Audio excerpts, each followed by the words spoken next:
Hi friends, Shweta ಲಾಕ್ಸ್ಗೆ ಸ್ವಾಗತ. Vegetable pulao ಮಾಡೋದು ಹೇಗೆ ಅಂತ ತಿಳಿಯೋಣ. ಅದಕ್ಕೆ ಬೇಕಾಗಿರುವ ಪದಾರ್ಥಗಳು: 2 ಈರುಳ್ಳಿ, ಯಾಲಕ್ಕಿ, ಚಕ್ಕೆ, ಲವಂಗ, ಮೊಗ್ಗು, ಅನಾನಸು, ಹಸಿಮೆಣಸಿನಕಾಯಿ 2 ಟೇಸ್ಟಿಗೆ. ಹೀಗೆ ಕುಕ್ಕರಲ್ಲಿ ಆಯಿಲ್ ಹಾಕಿ ಇಟ್ಕೊಳ್ಳೋಣ. ಆಯಿಲ್ ಕಾದಿದೆ ಅಂತ ನೋಡಿ. ಮತ್ತು ಮಸಾಲೆಗೆ ಬೇಕಾಗಿರುವ ಪದಾರ್ಥಗಳು: ಕೊಬ್ಬರಿ, ಹಸಿಮೆಣಸಿನಕಾಯಿ, ಶುಂಠಿ, ಬೆಳ್ಳುಳ್ಳಿ ಮತ್ತು ಚಕ್ಕೆ ಲವಂಗ ಹಾಕಿ ಮಿಕ್ಸಿಗೆ ಹಾಕಿ ಇಟ್ಕೊಳ್ಳಿ. ಎಣ್ಣೆ ಕಾದಿದ್ರೆ ಇವಾಗ ಇದೆಲ್ಲ ಪದಾರ್ಥಗಳನ್ನು ಹಾಕೋಣ.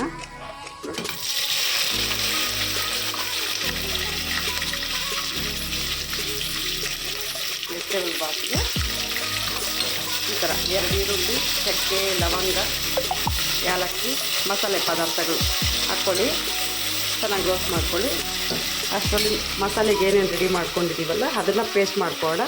ಮತ್ತು ಬೀನ್ಸು, ಕ್ಯಾರೆಟು, ಬಟಾಣಿ ಪ್ರಿಪೇರ್ ಮಾಡಿ ಇಟ್ಕೊಳ್ಳಿ ಫ್ರೆಂಡ್ಸ್. ನೋಡಿ, ಈರುಳ್ಳಿ ಈ ಥರ ರೋಸ್ಟ್ ಆಗಿದೆ ಚೆನ್ನಾಗಿ. ಸಣ್ಣದಾಗಿ ಹಚ್ಚಿಟ್ಟು ಅಂತ 2 ಟೊಮೊಟೊ ಹಾಕ್ಕೊಳ್ಳಿ. ಪಲಾವ್ ಚೆನ್ನಾಗಿರುತ್ತೆ. ಚೆನ್ನಾಗಿ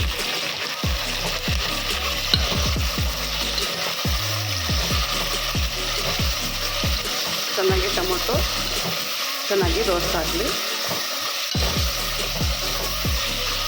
ಟೊಮೊಟೊ ಚೆನ್ನಾಗಿ ಬೆಂದಿದೆ, ಈರುಳ್ಳಿನೂ ಚೆನ್ನಾಗಿ ಬೆಂದಿದೆ. ಈ ಥರ ಬೇಯೋವರೆಗೂ ಚೆನ್ನಾಗಿ ಬೇಯಿಸ್ಕೊಳ್ಳಿ. ಎಷ್ಟು ಬೇಯಿಸ್ಕೊಂಡ್ರೆ ಅಷ್ಟು ಟೇಸ್ಟಿಯಾಗಿ ಆಗುತ್ತೆ ಪಲಾವು.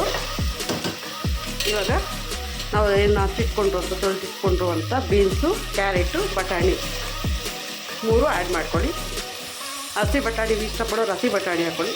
ಒಣಗಿರೋ ಬಟಾಣಿ ಹಾಕ್ಕೊಂಡವರು ರಾತ್ರಿ ಸ್ವಲ್ಪ ನೆನೆಸಿಟ್ಕೊಳ್ಳಿ. ಎಷ್ಟು ಜನ ಇದ್ದರೆ ಅಷ್ಟು ಜನಕ್ಕೆ ತರಕಾರಿ ನೀವು ರೆಡಿ ಮಾಡಿ ಇಟ್ಕೊಳ್ಳಿ. ನಾನು 1/4 kg ಬೀನ್ಸು, 1/4 kg ಕ್ಯಾರೆಟ್ ಹಾಕಿದ್ದೀನಿ, 100 ಗ್ರಾಮಷ್ಟು ಬಟಾಣಿ ಹಾಕಿದ್ದೀನಿ.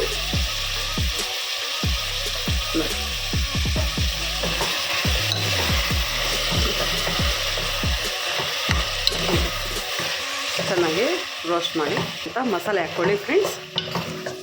ಚೆನ್ನಾಗಿ ಮಿಕ್ಸ್ ಮಾಡಿ. ಉಪ್ಪು ಇವಾಗ ಹಾಕ್ಕೊಳ್ಳಿ. ನನಗೆ 1 ಟೇಬಲ್ ಸ್ಪೂನು, 1.5 ಟೇಬಲ್ ಸ್ಪೂನಷ್ಟು ಇವಾಗ ಹಾಕ್ಕೊಂಡ್ರೆ ತರಕಾರಿಗೆಲ್ಲ ಚೆನ್ನಾಗಿ ಉಪ್ಪು ಹಿಡಿತದೆ. ಲಾಸ್ಟಲ್ಲಿ ಹಾಕ್ಕೊಂಡ್ರೆ ಅಷ್ಟು ಟೇಸ್ಟಿಯಾಗಿರಲ್ಲ. ಇವಾಗ ಹಾಕ್ಕೊಂಡು ಚೆನ್ನಾಗಿ ಕಲಿಸ್ಕೊಂಡ್ರೆ ತರಕಾರಿಗೆಲ್ಲ ಮಿಕ್ಸಿಂಗ್ ಆಗುತ್ತೆ. ಆವಾಗ ತರಕಾರಿಗೂ ಉಪ್ಪು ಖಾರ ಚೆನ್ನಾಗಿ ಹಿಡಿಯುತ್ತೆ. ಹೀಗೆ ಮೀಡಿಯಮ್ ಫ್ಲೇಮಲ್ಲಿ 10 ಮಿನಿಟ್ಸು ರೋಸ್ಟ್ ಮಾಡ್ಕೊಳ್ಳಿ. 1 ಸ್ಪೂನಷ್ಟು ಧನಿಯಾ ಪುಡಿ ಹಾಕ್ಕೊಳ್ಳಿ. ಧನಿಯಾ ಪುಡಿ 1 ಸ್ಪೂನಷ್ಟು ಹಾಕ್ಕೊಳ್ಳಿ. ಖಾರಕ್ಕೆ ಇನ್ನು ಹಸಿಮೆಣಸಿನ್ಕಾಯಿ ಹಾಕಿದ್ವಲ್ಲ, ಖಾರದ ಪುಡಿ ಹಾಕ್ಕೋಬೇಡಿ. 1 ಸ್ಪೂನಷ್ಟು ಧನಿಯಾ ಪುಡಿ ಹಾಕ್ಕೊಳ್ಳಿ. ಈ ಮಸಾಲೆ ಎಲ್ಲ ಚೆನ್ನಾಗಿ ಬೆಂದ ಮೇಲೆ ನಾನು ನೀರು ಹಾಕ್ಕೊಂಡಿದ್ದೀನಿ. 1 ಗ್ಲಾಸ್ ಅಕ್ಕಿಗೆ 2 ಗ್ಲಾಸ್ ನೀರು ತೊಗೊಳ್ಳಿ. ನಾನು 1.5 ಗ್ಲಾಸ್ ಅಕ್ಕಿ ತೊಗೊಂಡಿದ್ದೀನಿ. 3 ಗ್ಲಾಸ್ ನೀರು ಹಾಕಬೇಕು. ಆದರೆ ನಾನೊಂದು 1/2 ಗ್ಲಾಸ್ ಕಡಿಮೆ ಹಾಕ್ಕೊಂಡಿದ್ದೀನಿ. ಈ ಥರ ಚೆನ್ನಾಗಿ ಕುದಿಯೋವಾಗ ಹಾಕಿ ತೊಳೆದಿಟ್ಕೊಂಡು ಅಂತ ಅಕ್ಕಿನ ಇದಕ್ಕೆ ಹಾಕ್ಕೋಬೇಕು. ನೋಡಿ, ಈ ಥರ ಹಾಕ್ಕೊಳ್ಳಿ. ಚೆನ್ನಾಗಿ ನೀರು ಕುದೀತಾ ಇರಬೇಕು, ಆವಾಗ ಚೆನ್ನಾಗಿರುತ್ತೆ ಪಲಾವು. ತೊಳೆದಿಟ್ರು ಅಂತ ಅಕ್ಕಿ ಹಾಕ್ಕೊಂಡು ಮೇಲೆ 1 ಸ್ಪೂನು ತುಪ್ಪ ಹಾಕ್ಕೊಳ್ಳಿ. ಚೆನ್ನಾಗಿರುತ್ತೆ. ತುಪ್ಪ ಹಾಕ್ಕೊಳ್ಳಿ. ಮತ್ತು ಗಾರ್ಲಿಕ್ಗೆ ಕೊತ್ತಂಬರಿ ಹಾಕ್ಕೊಳ್ಳಿ. ಚೆನ್ನಾಗಿ ಹಾಕ್ಕೊಂಡು ಕುದೀತಾ ಇರೋವಾಗ ಕುಕ್ಕರು ವಿಸಿಲ್ ಹಾಕ್ಕೊಳ್ಳೋಣ. 1 ವಿಸಿಲ್ ಹಾಕ್ಕೊಳ್ಳಿ ಫ್ರೆಂಡ್ಸ್. ನೋಡಿ, ವಿಸಿಲ್ ಹೋದ್ಮೇಲೆ ತೆಗೆದಿದ್ವಿ. ಪಲಾವು ತುಂಬಾ ಚೆನ್ನಾಗಿ ಬರ್ತಾ ಇದೆ, ಗಮ್ಮಂತ ಇದೆ ಫ್ರೆಂಡ್ಸ್. ಈಗ ಸರ್ವ್ ಮಾಡಿಕೊಂಡು ಅದ್ರ ಜೊತೆ ಕಾಂಬಿನೇಷನ್ನಾಗಿ ಮೊಸರು ಬಜ್ಜಿ ಸೈಡಲ್ಲಿ ಹಾಕ್ಕೊಂಡು ತಿಂದ್ರೇ ಟೇಸ್ಟ್ ಚೆನ್ನಾಗಿರುತ್ತೆ. ನೀವು ಹೇಗೆ ಬಂದಿದೆ ಅಂತ ಕಮೆಂಟ್ ಮುಖ ತಿಳಿಸಿ.